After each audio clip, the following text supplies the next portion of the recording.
How do you go about kind of navigating that hybrid analyst blogger?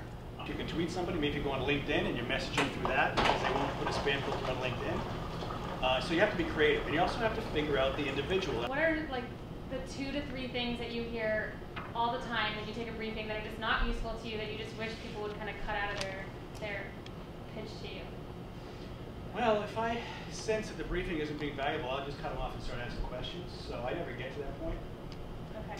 Frankly, if I'm on the phone with somebody or I'm in a room with them and I'm not feeling valuable, I'll just muscle in and start asking the questions that I think are what's going to help me get my job done or be valuable to my clients or customers or influence my followers. Can you provide an example of maybe someone who sent you a tweet that then turned into a briefing or a podcast opportunity, blog post, something like that? I am more likely to be blind or deaf and dumb to other forms of media than that.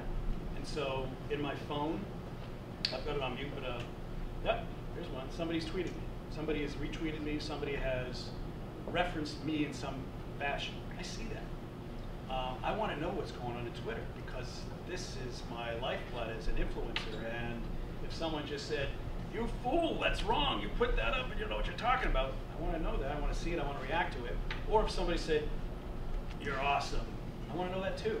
So if you can react to somebody on Twitter, I guarantee you they're going to see it. What blogs or publications do you like to read? I look at Flipboard as a kind of an interesting harbinger of what's to come as to how we access and digest. And the fact that we're adding a feedback loop every time we look at Flipboard or we click on something, it goes back to the algorithm that says this is what that person wants. It becomes self-fulfilling, but it also is very gratifying. I get what I want. Do you see technology investment continuing to kind of slowly grow with cloud, mobile, social, big data, and where? Technology is so fundamental to how businesses operate, then why would you break it out as a separate thing? And if technology is no longer separate as a intrinsic component of doing business, well then how do you actually put a boundary around what the IT spend is?